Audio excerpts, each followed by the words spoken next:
السلام عليكم ورحمة الله وبركاته. مرحبا بكم في فيديو جديد ان شاء الله. هذا النهار غادي نشارك معكم غريبة اللوز. كنحتاج فيها نص كيلو تاع الزبدة، طريقة تاع الملحة، كاس اللارب تاع سنيدة، شوية القرفة، راس المعلقة ديال القرفة، زلافة تاع النوى محمر ومطحون. هذا النوع هذا تاع التزيين هو سكر كلاصي، والطحين على حسب الخليط. هاو دابا غادي نبداو. غادي نطلقوا الزبده ديالنا، بسم الله. بدينا مغسولين. غادي ندير كاس اللارب تاع سنيده، ها هو.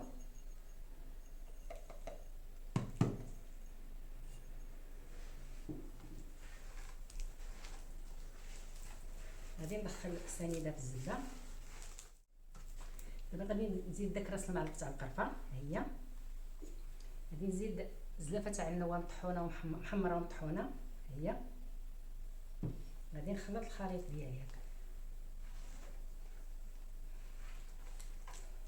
كتجي زوينه غزاله، كتجي لذيذه، واحد المذاق ديال النوى والقرفه كتجي غزاله.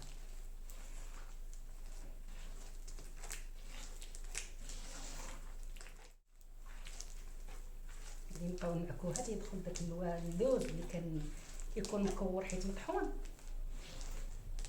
كيدخل في الزبده وكيولي خليط واحد هكا.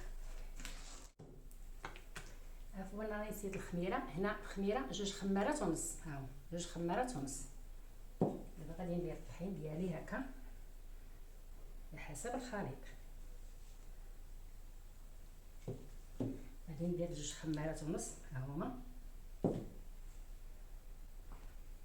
وغادي نجمع الطحين هكا.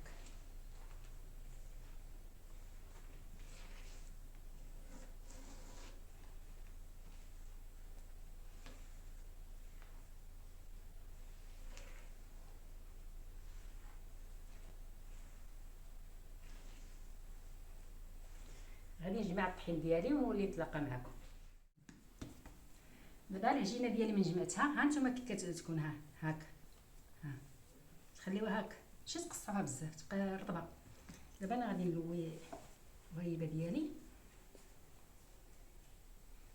انا غادي نديرها صغيره، ندير السكر كلاصي هكا. اللي بغى يديرها كبيره يديرها كبيره.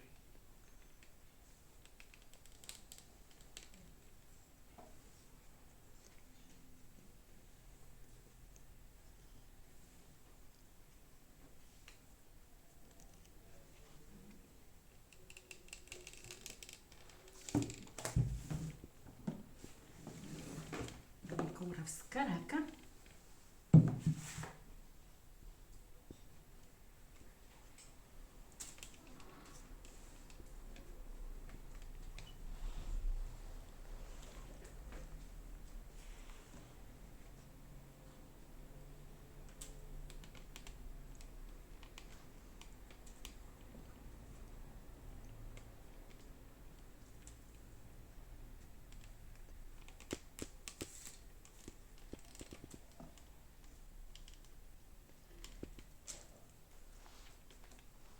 ندوسها في السكر كلاصي. غادي دابا ندير لها اللوز، غادي ندير لها اللوز هكا على وجهها هكا.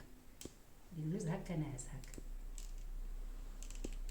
باش كتشقق لنا هكا. هانتوما هاك.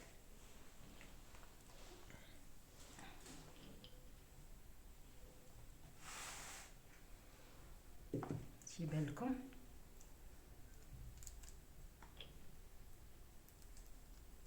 وغادي نتبع الغريبه ديالي كلها، غادي نتبعها هكا. غادي نلويها في السكر كلاصي وندير لها اللوز هكا ناعسه، ومن غنعمر الطبسيل غندخلها للفران. غندير العافيه من تحت، ماشي العافيه فوقها، العافيه غتكون هنا من تحت هكا، العافيه غتكون من تحت، ومن طيب هنا من تحت نوليو نطيبوها على الوجه ديالها. وغادي نرجع معكم. الحلوه ديالي من بعد ما خرجتها من الفران وطابت من تحتها وليت طيبتها على الوجه ديالها، ها هي كي جات، راه جات زوينه وجات غزاله محمره.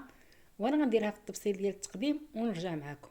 دابا ها غريبه ديالي درتها في الطبسيل ديال التقديم، وها هي كي جات، راه جات زوينه وجات فتيه وجات غزاله. وبالصحه والراحه، ونتلاقاو في فيديو اخر ان شاء الله.